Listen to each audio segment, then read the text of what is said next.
O ex-ajudante de ordens de Jair Bolsonaro, Mauro Cid, passou por audiência hoje no Supremo Tribunal Federal e foi informado sobre as condições de cumprimento da pena pela condenação na trama golpista.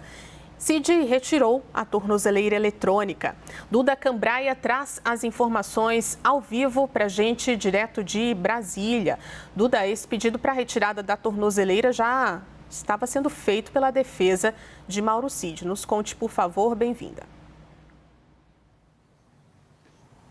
Obrigada, Ju. Boa noite a você, ao Pedro e todos que acompanham o CNN Arena. Exatamente, Ju. Mais um pedido atendido, mais um pedido da defesa atendido, então, pelo STF. Essa tornozeleira eletrônica que foi retirada durante uma audiência no Supremo Tribunal Federal na tarde dessa segunda-feira. Cid, que chegou por volta das 1h30 da tarde ali no Supremo, entrou pelo subsolo, evitou a imprensa ali no prédio da Igrejinha, no STF. Então, essa audiência foi conduzida pela juiz auxiliar de Alexandre de Moraes, que é relator desse processo da trama golpista, mas que cumpriu agendas hoje no Rio de Janeiro, não pôde estar presente.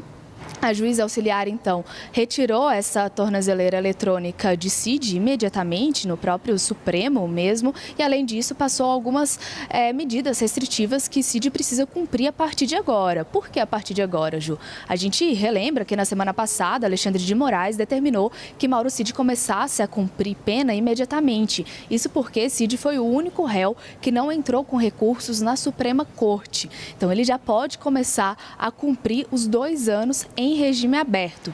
A gente lembra que Cid foi condenado por tentativa de golpe de Estado e recebeu a pena mais branda entre os réus do chamado núcleo 1 da trama golpista. Só para a gente ter um efeito de comparação ali, Ju, o ex-presidente Jair Bolsonaro foi condenado a 27 anos e 3 meses de prisão, começando, então, em regime fechado, enquanto Mauro Cid foi condenado a 2 anos em regime aberto, justamente porque ele foi delator do processo, ele fechou um acordo de delação premiada e, graças a essa delação, as investigações conseguiram avançar, inclusive condenando um ex-presidente da República por tentativa de golpe de Estado. Apesar da pena ser mais branda para Mauro Cid, ainda assim ele precisa cumprir algumas medidas restritivas em regime aberto. A gente preparou uma arte para o telespectador do CNN Arena entender quais são essas medidas restritivas, começando pela proibição de sair de casa de segunda a sexta-feira, das 8 da noite às 6 da manhã, e aos finais de semana ele precisa ficar em casa integralmente.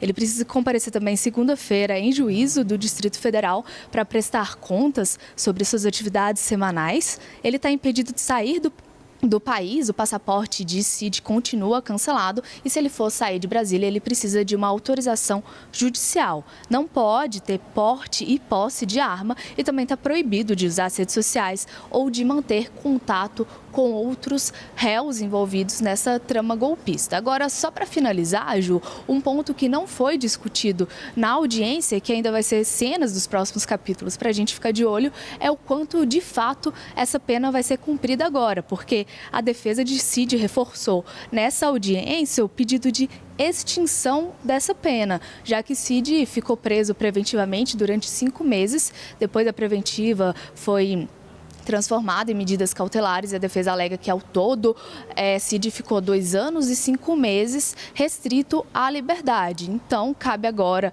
a um juiz da Vara de Execuções Penais aqui do Distrito Federal determinar se Cid já cumpriu integralmente essa pena ou cumpriu parcialmente. Ju.